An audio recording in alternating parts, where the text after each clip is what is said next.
dan kita masih membahas Kitabus Shalah. Yang terakhir kita bahas kemarin tentang salat-salat sunnah. Dan salat-salat sunnah itu salah satu fungsinya adalah untuk melengkapi kekurangan di dalam salat wajib kita.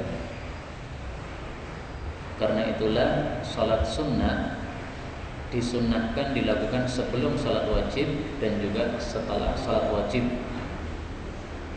Banyak orang yang bertanya kepada saya, apakah kalau salatnya dijama karena hujan, apakah tetap ada salat sunnah? Ya, saya katakan hukumnya enggak berubah. Kenapa? Karena memang kalau mau mengubah hukum itu perlu dalil. Sementara kita belum temukan dalil bahwasanya kalau kalau ada jamak itu kemudian salat sunnahnya gugur, enggak. Nah, maka setelah salat jamak kita setelah itu ba'diyah isya enggak ada masalah. Ini hadisnya yang kemarin kita sampaikan bahwasanya salat itu fungsinya untuk melengkapi salat sunnah, itu melengkapi salat wajib. Inna awwala ma yuhasabu bihi al-'abdu yawmal qiyamati min 'amalihi as-shalah. Fa in saluhat faqad aflaha wa anjah wa in fasadat faqad khaba wa khasir. Wa in intaqas, kalau ada kekurangan min salati min faridatin, dari salat fardunya, qala rabbu, maka Allah bertanya, ungduru, perhatikanlah, hal li'abdi min tatawwu', apakah hambaku punya amal sunnah, amal salat sunnah, fayukammilu biha man taqas, maka Allah menyempurnakan dengan salat sunnah tadi apa yang kurang minal faridah, dari salat fardu. Thumma yakunu sa'iru amalihi, kemudian seluruh amalnya yang lain selain salat, ala dzalik, diperlakukan seperti itu juga. Jadi puasa sunnah kita melengkapi kekurangan puasa wajib kita dan seterusnya.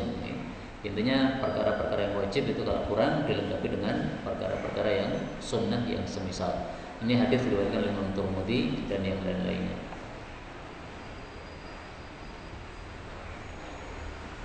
Termasuk kemarin ada juga yang bertanya, ini haji di Indonesia tahun ini ditiadakan, apakah ada syariat kurban Idul Adha?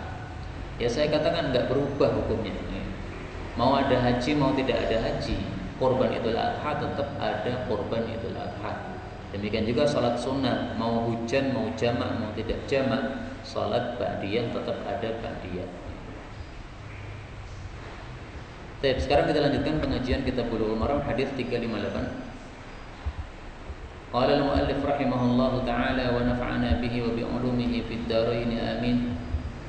Nomornya mungkin berbeda, masih cari sendiri.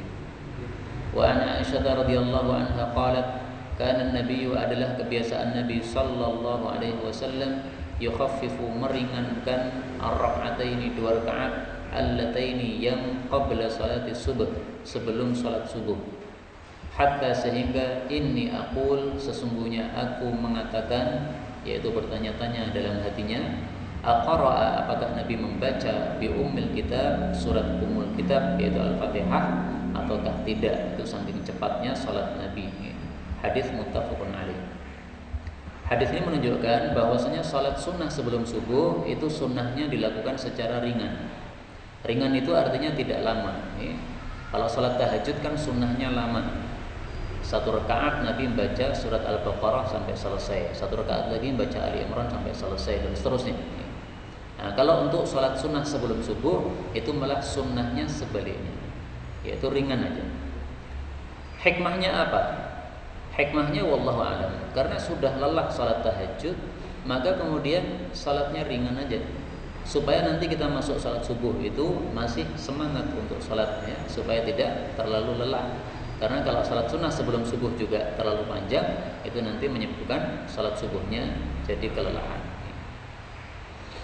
Maka yukhaffif, meringankan di sini, ini lebih utama daripada memanjangkan, khusus untuk salat sunnah 2 rakaat sebelum subuh. Dan ini pendapat mayoritas para ulama, bahwasanya salat sunnah sebelum subuh itu hendaklah diringankan. Sebagian mazhab, saya lupa apakah mazhab Hanafi ataukah yang lainnya, berpendapat bahwa salat sunnah sebelum subuh ini tetap dipanjangkan, lebih afdal panjang daripada pendek. Tetapi sesuai hadis ini lebih afdal pendek daripada panjang. Panjang ya nggak apa-apa, tetapi lebih afdal pendek. Adapun perkataan Aisyah di sini, aqra'a bi ummil kitab. Apakah Nabi membaca surat Al-Fatihah? Ini hanya pertanyaan dalam hati saja. Bukan berarti Nabi tidak baca Fatihah. Karena Fatihah itu wajib hukumnya untuk setiap salat. Kalau tidak baca Fatihah ya salatnya tidak sah.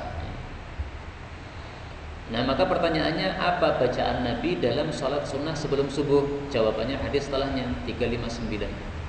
Wa an Abi Hurairah radhiyallahu anhu anna an-nabiy sallallahu alaihi wasallam, bahwasanya beliau qara'a membaca fi rak'atail fajri, pada 2 rakaat salat sunnah fajar, qul ya ayyuhal kafirun sampai selesainya surat, wa qul huwallahu ahad sampai selesainya surat. Hadis diriwayatkan oleh Imam Muslim. Nah, maka kalau mau sesuai sunnah Nabi, salat sunnah sebelum subuh itu membaca 2 surat ini. Nabi SAW selain melakukannya, beliau juga menghasungnya. Lihat sabda Nabi SAW, ni'mas suratani, sebaik-baik 2 surat, huma yuqra'ani, yang akan dibaca, fir rak'ataini, pada 2 rakaat, qabla al-fajri, sebelum salat fajar, maksudnya sebelum salat subuh, adalah surat qul ya ayyuhal kafirun dan surat qul huwallahu ahad. Hadis riwayat Ibnu Hibban sahih. Nah, di sini Nabi memuji dengan kata-kata ni'mas suratan. Itu adalah sebaik-baik surat yang dibaca sebelum salat subuh. Nah, maka kalau sebelum salat subuh kita membaca 2 qul ini, qul ya ayyuhal kafirun dan qul huwallahu ahad, ini pahalanya insyaallah dapat 2. Ini pahala salat sunnah sebelum subuh itu sudah dapat pahala, kemudian pahala menerapkan sunnah bacaan surat ini pada salat tersebut. Nah, pahalanya lebih banyak daripada yang membaca surat yang lain. Tapi 2 surat ini tidak wajib ya, karena Nabi itu kadang-kadang juga membaca surat yang lain.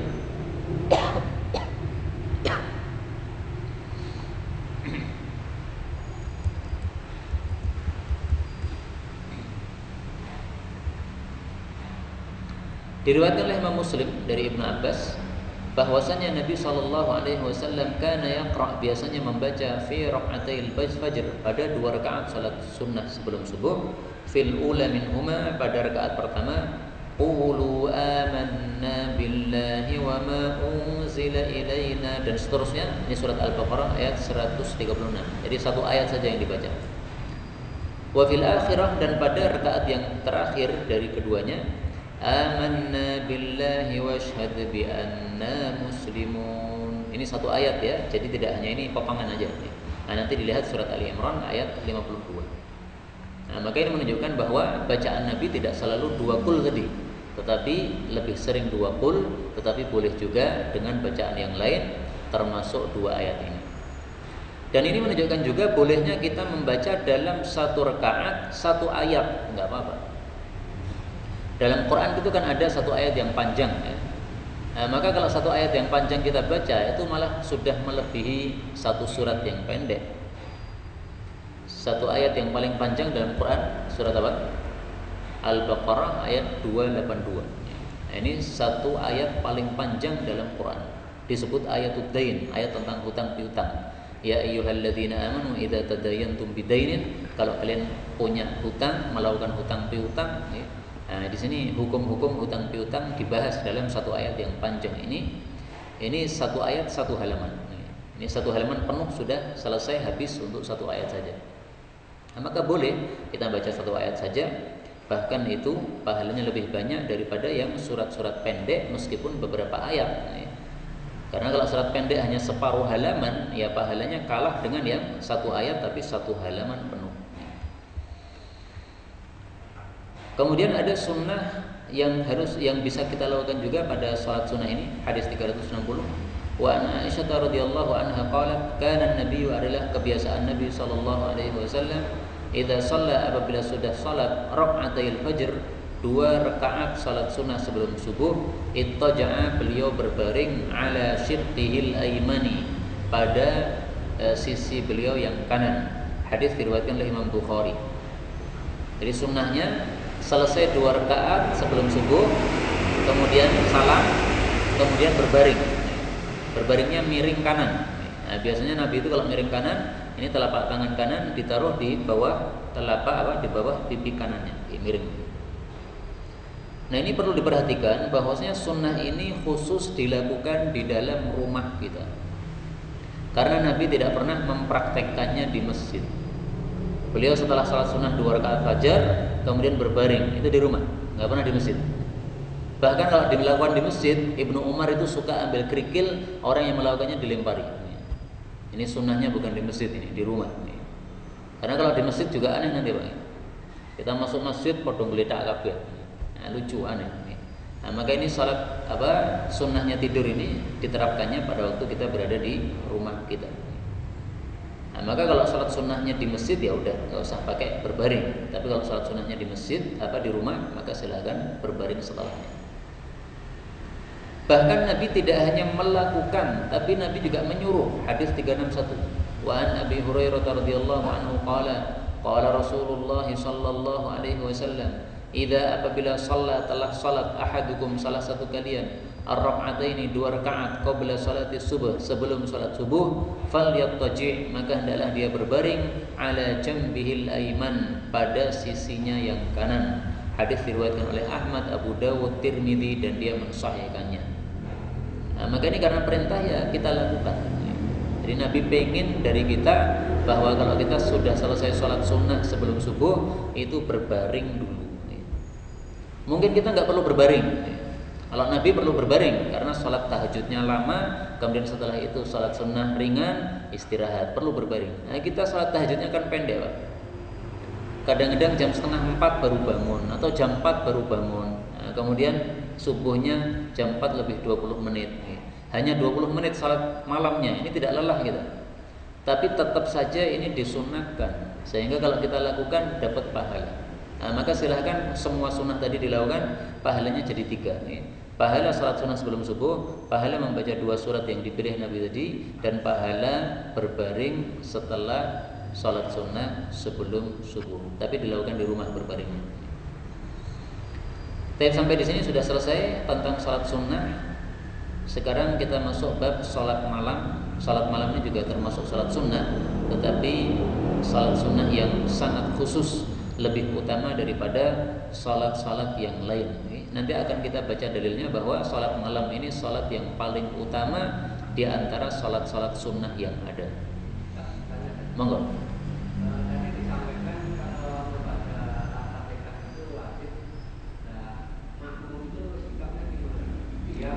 Ya, untuk membaca Al-Fatihah memang wajib, tetapi untuk makmum itu memang diperselisihkan oleh para ulama. Ada yang berpendapat makmum tetap wajib, baik itu salatnya jahriyah maupun sirriyah, makmum tetap membaca. Dan ini pendapat yang saya pilih. Dan ini juga pendapatnya Imam Bukhari rahimahullah ta'ala. Ada juga yang berpendapat bahwa kalau imamnya jahar, maka makmumnya tidak usah membaca, cukup mendengarkan. Mendengarkan itu sama dengan sudah membaca. Ada juga yang berpendapat mau imamnya jahar, mau sir, makmumnya diam tok. Nah, kalau itu saya nggak cocok itu. Nah, kalau sir bacaannya imam terus makmum diam terus ngapain?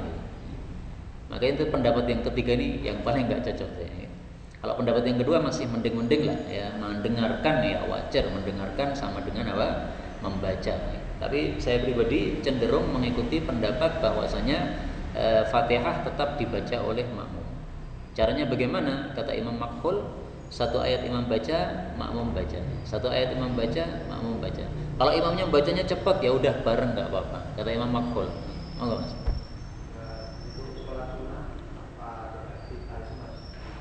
Salat sunnah iftitah. Iftitah nggak wajib meskipun itu salat wajib. Jadi seandainya kita datang salat di masjid ya, salat zuhur misalnya. Imamnya sudah takbiran tadi sejak awal tadi. Nah, kita telat. Nah, khawatir kalau telat, maka nggak usah pakai iftitah, langsung aja baca Al-Fatihah. Maka yang wajib itu Al-Fatihahnya, bukan iftitahnya. Karena ketika ada seorang sahabat Nabi yang sholatnya buruk, itu oleh Nabi diajari, ternyata beliau tidak menyuruh untuk membaca doa iftitah. Berarti kalau tidak baca doa iftitah, itu sholatnya sudah sah, nggak ada masalah. Tapi dalam kondisi normal hendaklah doa iftitah tetap dibaca. Monggo. Untuk doa rakaat sebelum subuh itu kalau kita tidak di rumah, yang kita itu masjid itu tidak salah. Ya, boleh. Jadi kalau sudah sholat sunnah sebelum subuh di rumah, nanti datang ke masjid, kalau belum qomat sholat lagi. Sholatnya apa itu? Tahiyatul masjid. Karena kita dilarang oleh Nabi untuk duduk langsung di masjid sebelum kita sholat sunnah. Nah, maka kita melakukan sholat lagi, nggak apa-apa. Ya. Kalau kita sudah sholat sunnah sebelum subuhnya di masjid, mau nambah lagi malah nggak boleh. Karena dilarang oleh Nabi kalau sudah terbit fajar untuk sholat sunnah kecuali hanya 2 rakaat. Nah, dilarang oleh Nabi. Nah, ini banyak umat Islam yang nggak paham. Sering saya lihat umat Islam masuk masjid, salat sunnah sebelum subuh, 2 rakaat salam, 2 rakaat salam lagi. Ya sebenarnya bagus, semangat pengen golek pahala, meng carane salah. Salahnya kenapa? Karena bertentangan dengan sabda atau larangan Nabi SAW yang mereka belum membacanya. Nah itulah pentingnya kita mempelajari hadis itu begitu. Karena kalau kita nggak pelajari hadis, nggak bakal tahu aturan-aturan kayak begini. Di Quran nggak ada aturan kayak begitu. Di Quran adanya kita disuruh atau dihasung sholat, udah itu aja. Tetapi tidak ada peraturan yang lebih rinci kapan kita dilarang sholat, kapan sholatnya hanya boleh 2 rakaat. Tapi hadis berikutnya hadis tentang sholat malam 362. Wa an ibni Umar radhiyallahu anhuma qala Rasulullah sallallahu alaihi wasallam.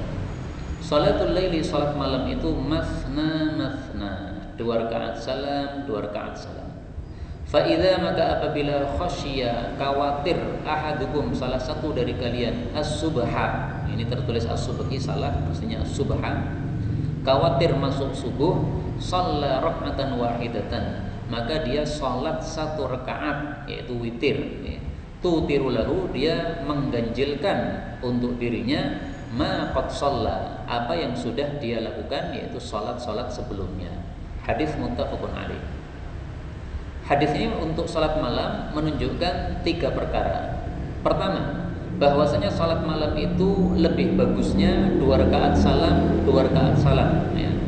Meskipun 4 rakaat boleh, karena Nabi melakukan.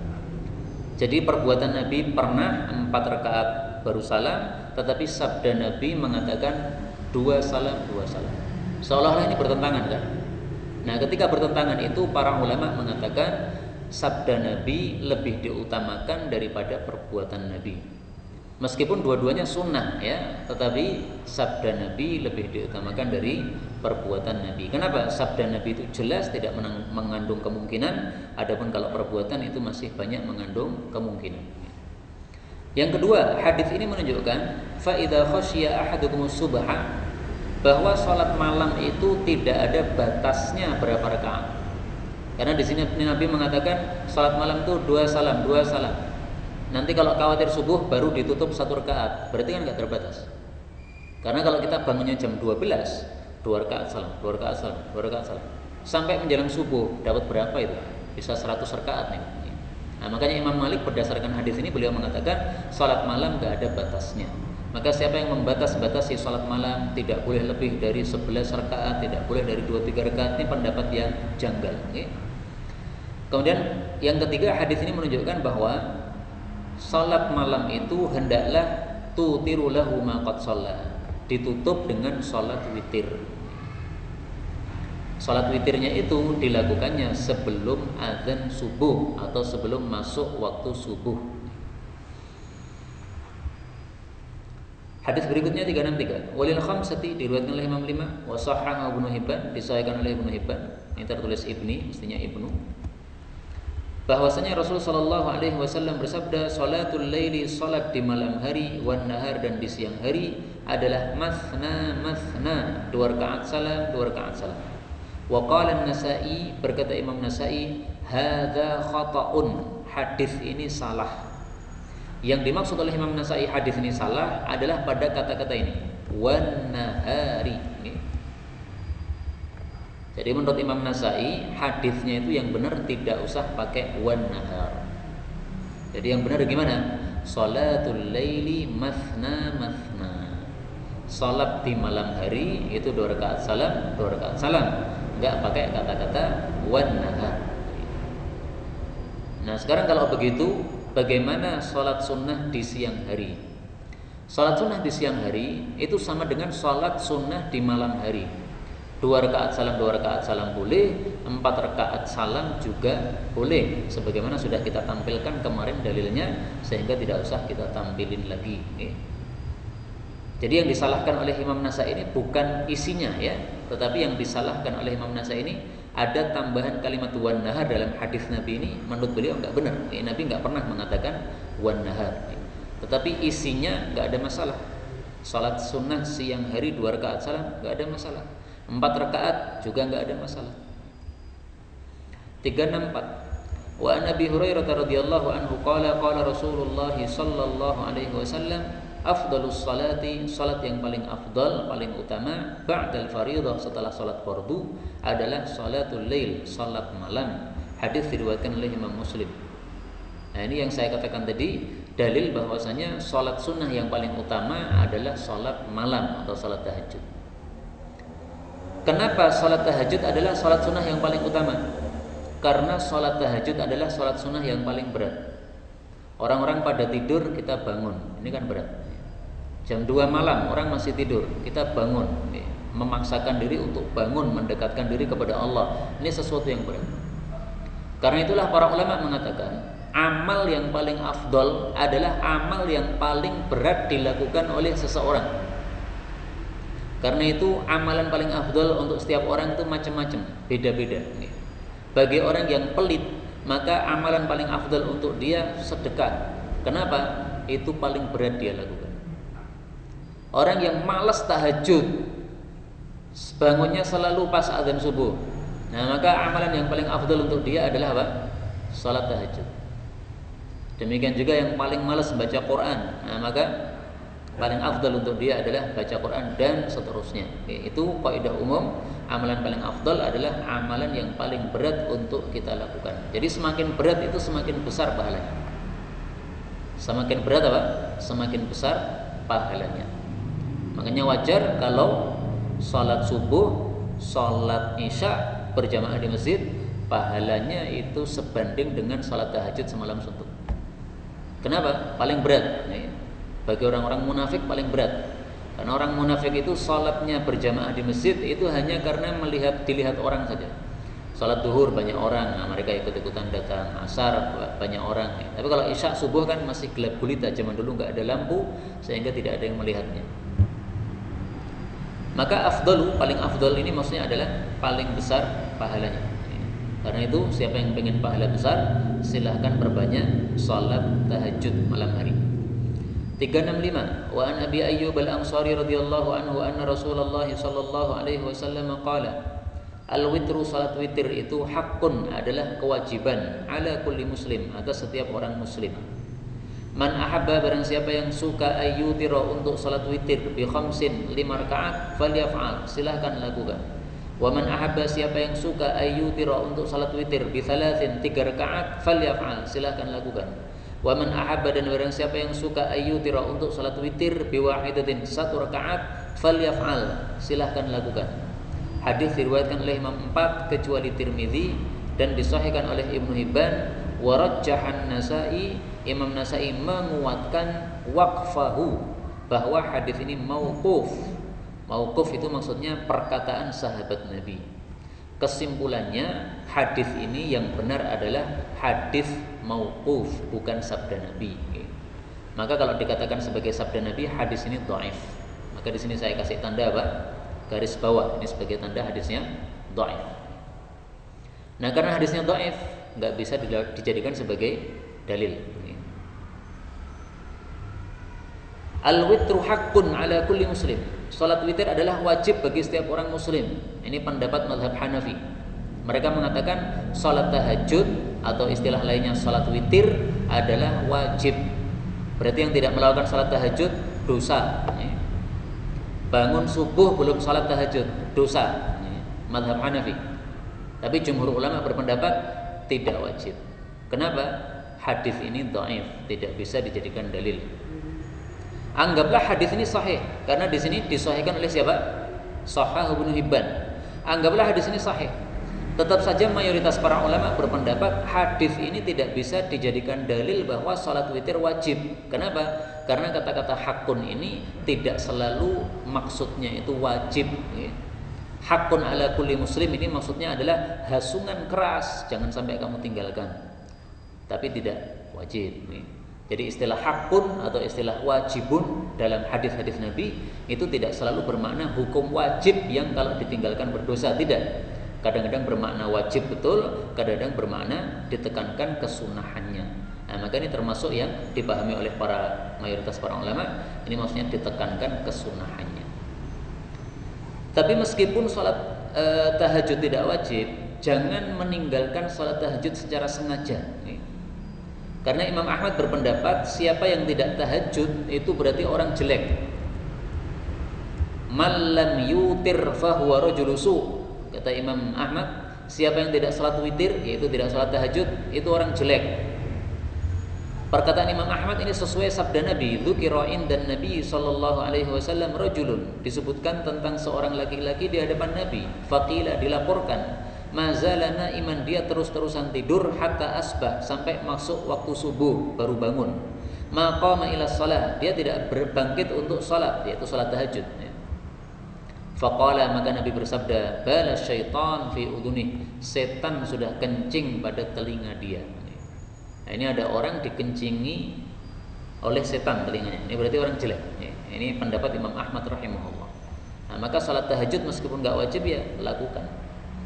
Wah, saya nggak bisa bangun malam. Saya bisanya bangun itu ketika adzan subuh. Nggak apa-apa, bangun ketika adzan subuh, tapi tahajudnya jangan ditinggalkan. Bagaimana caranya? Ya sebelum tidur. Nih, sebagaimana dilakukan oleh Sayyidina Abu Bakar As-Siddiq, beliau selalu sholat witirnya sebelum tidur. Dan itu dipuji oleh Nabi SAW. Beliau mengatakan apa? Alladzi la yanamu hatta yutir, orang yang tidak tidur sampai salat witir dulu itu adalah hazim. Itu orang yang sudah mengikat salat witirnya, nggak akan lepas. Jadi salat witir dulu baru kemudian bubuk. Nah, maka salat witirnya nggak akan lepas karena sudah dilakukan. Sehingga mau bangun jam berapapun salat witirnya sudah terlaksana. Kemudian hadis ini menunjukkan bahwasanya salat witir atau salat tahajud itu boleh 5 rakaat. Boleh juga salat witir 3 rakaat atau salat tahajud 3 rakaat. Boleh juga salat tahajud hanya biwahidah, 1 rakaat saja. Nah, untuk masalah ini yaitu salat tahajud 1 rakaat ini diperselisihkan oleh para ulama memang. Ada yang berpendapat salat tahajud tidak boleh 1 rakaat, harus lebih dari 1 rakaat. Tetapi dalil-dalil yang sangat banyak menunjukkan boleh salat tahajud hanya 1 rakaat saja, yaitu hanya witir tok boleh. Ini salah satu dalilnya hadis ini. Tapi kalau hadis ini dianggap dhaif sebagaimana pendapat Imam Nasa'i, maka kita cari dalil yang lain. Dalam Sahih Bukhari disebutkan bahwasanya Sayyidina Muawiyah ketika menjabat sebagai Amirul Mukminin, dia salat tahajud hanya 1 rakaat. Faqila li Ibnu Abbas, maka dilaporkan kepada Ibnu Abbas, hallaka fi Amiril Mukminin Muawiyah, maukah kamu tegur itu Muawiyah itu? Fa innahu ma autara illa biwahidah, karena dia tidak salat tahajud kecuali hanya 1 rakaat tok. Qala, maka Ibnu Abbas mengatakan, ashaba, dia sudah benar. Innahu faqih, sesungguhnya dia itu paham agama ya. Jadi jangan ditegur, sudah benar, kalau ditegur kenapa ya. Adapun Muawiyah salat tahajudnya hanya 1 rakaat, jangan suudzon ya. Harusnya husnudzon. Dia kan Amirul Mukminin, banyak urusan rakyatnya. Nah, mungkin sudah habis waktunya untuk mengurusi urusan rakyatnya, tinggal sisa waktu sedikit, bisanya salat tahajud 1 rakaat ya sudah ya. Tapi untuk kita jangan meniru beliau ya. Kita kan bukan Amirul Mukminin tahu. Nah, kita tiru Nabi aja, salat tahajudnya 11 rakaat kalau bisa. Dan saya yakin salat tahajud 11 rakaat itu semua kita bisa melakukan. Anggaplah kita bangunnya itu jam 4 kurang seperempat. Nanti jam 4 lebih seperempat adzan subuh. Ini 30 menit. Ini bisa untuk salat tahajud 11 rakaat. 4 rakaat salam, 4 rakaat salam, kemudian 3 rakaat. Udah dapat 11 rakaat. Baca kulhu terus, kulhu sampai akhir.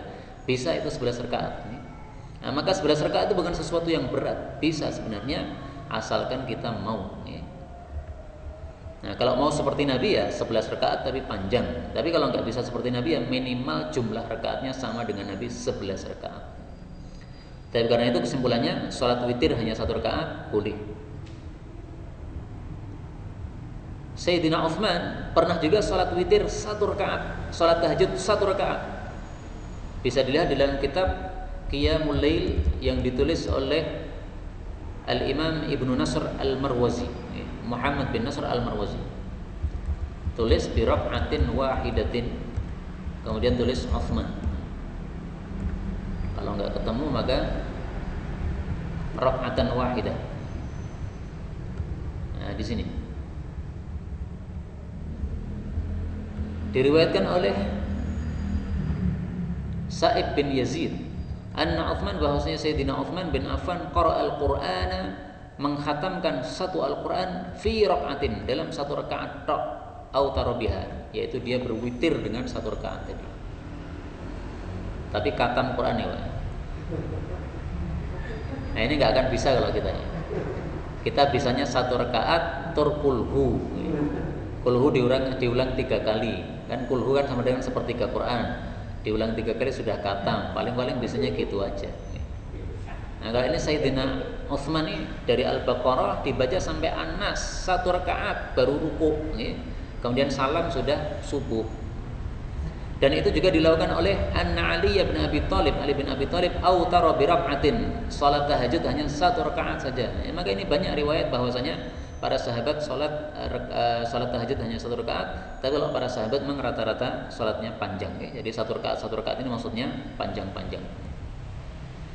Hadis 366. Wa an Ali bin Abi Thalib radhiyallahu anhu qala laisal witru, bukanlah salat witir itu bihatmin wajib kahayatil maktubah, seperti kondisi salat wajib, walakin akan tapi sunnatun, itu adalah satu sunnah sannaha Rasulullah sallallahu alaihi wasallam, yang disunnahkan oleh Rasul sallallahu alaihi wasallam. Hadis diriwayatkan oleh Nasa'i, Tirmidzi dan dihasankan olehnya, dan Imam Hakim mensahihkannya. Nah, ini dalilnya mayoritas para ulama bahwasanya salat tahajud tidak wajib. Laisal witru, bukanlah salat witir, yaitu salat tahajud bihatmin, bukan wajib. Ini ada peserta yang belum salat isya atau semuanya sudah salat?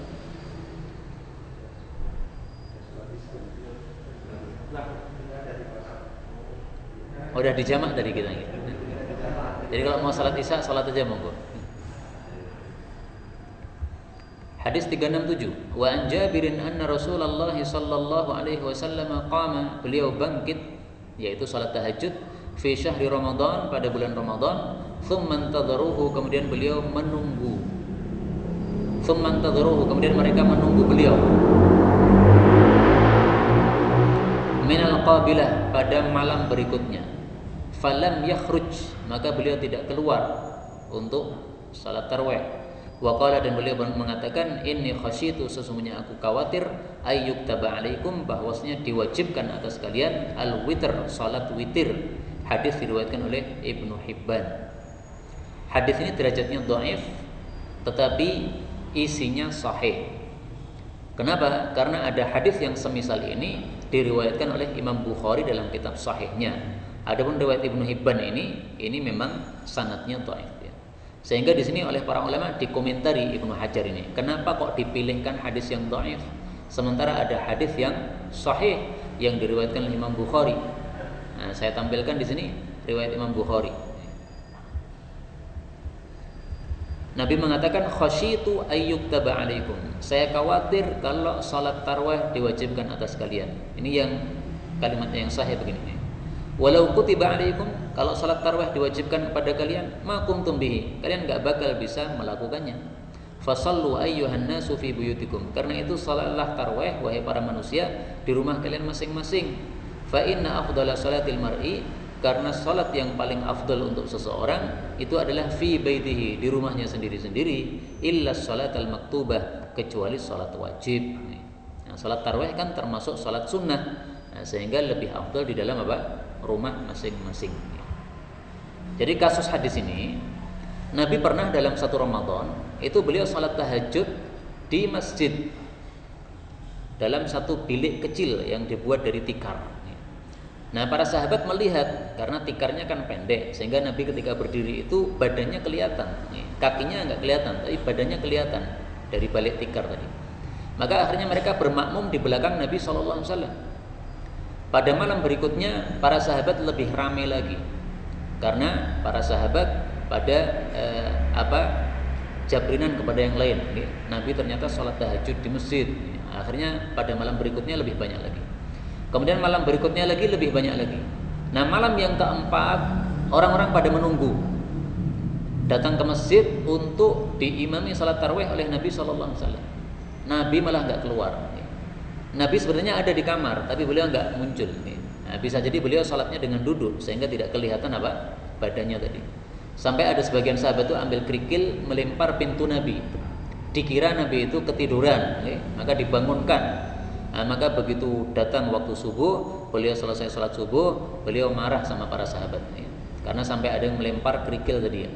Maka beliau memberitahukan, saya itu sebenarnya enggak ketiduran, enggak, saya juga bangun, tetapi inni khasyitu ayyuktaba alaikumul witr. Saya tidak keluar untuk ngimami salat tarawih karena saya khawatir kalau nanti tarawih itu diwajibkan. Kalau diwajibkan kalian enggak mampu kalian. Nah, maka kalian salat aja di rumah masing-masing, enggak usah di masjid. Tetapi memang salat tarawih secara berjamaah di masjid itu bukan sesuatu yang terlarang, karena buktinya Nabi tidak melarang para sahabat. Beliau hanya mengatakan lebih baik di rumah.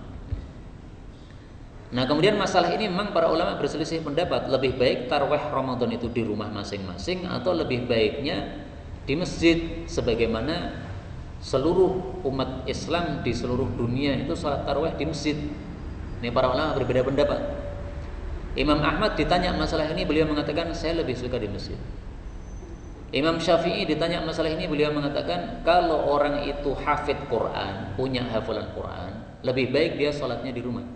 Untuk apa? Murajaah hafalannya. Karena itu kesimpulannya umat Islam dibagi dua. Yang tidak punya hafalan Quran, tarawihnya lebih bagus di masjid. Karena nanti kalau di rumah malah rasolat. Mau salat paling kul hutok. Nah, maka mending di masjid tarawihnya agak panjang 30 menit. Daripada kalau di rumah tarawihnya paling 5 menit. Tapi kalau yang punya hafalan Quran, nah di rumah lebih baik. Kenapa? Di masjid dia hanya 30 menit. Kalau di rumah dia sambil murojaah 1 juz, juz 30, mungkin punya hafalan juz 30, diselesaikan dalam 11 rakaat. Nah, bisa 1 jam.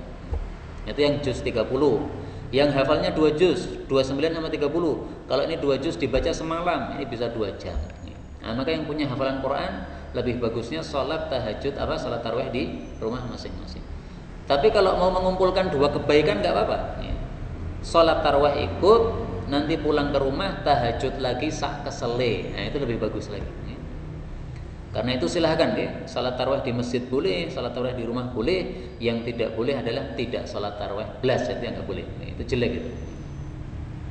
Maka perdebatan-perdebatan seperti ini kadang-kadang tidak begitu penting. Mana lebih utama, tarawih di masjid atau di rumah? Perdebatannya nggak begitu penting. Yang lebih penting pelaksanaannya. Wes debat-debat tapi lakukan, ora kacek. Saya setujunya pendapat yang mengatakan lebih afdal di masjid, tetapi tidak hadir di masjid, ya ora kacek. Atau mengatakan lebih afdal salat tarawih di rumah, tapi di rumah tidur tok, ya ora kacek. Nah, lebih bagus itu diterapkan, diamalkan. Maka kalau saya pribadi, kalau saya diundang untuk mengimami tarawih, saya datang, karena ini termasuk dalam ta'awun, tolong menolong dalam kebaikan. Tapi kalau tidak diundang, saya pilih salat di rumah, Karena terus terang salat di rumah bisa lebih panjang. Wong tarawihnya kan terserah kita ya. Karena kalau saya ngimami tarawih di masjid saya panjang-panjangkan pasti besok pada kapok ya. Wah ini imamnya Abu Zaidan nganyeli, nah, pasti nggak pada datang ya. Nah, maka lebih enak di rumah itu karena apa? Bisa lebih panjang ya.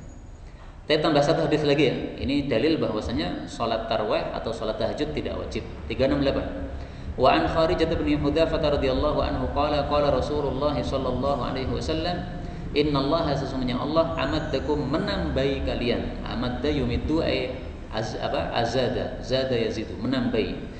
Bi salatin dengan satu salat hiya khairul lakum, dia itu lebih baik bagi kalian min humurin na'am, daripada unta merah, yaitu unta yang mahal.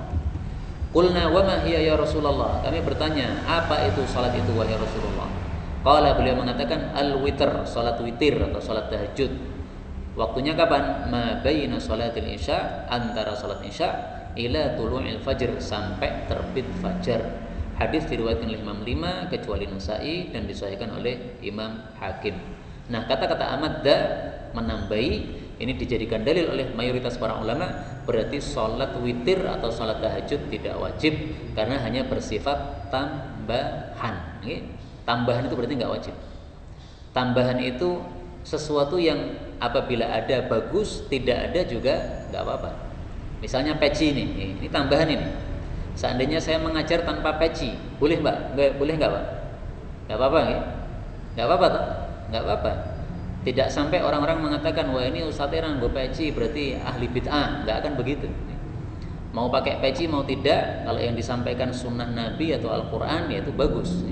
Tapi mau pakai peci atau pakai sorban atau jenggotan panjang, tapi kalau yang disampaikan kebid'ahan ya jadilah bid'ah.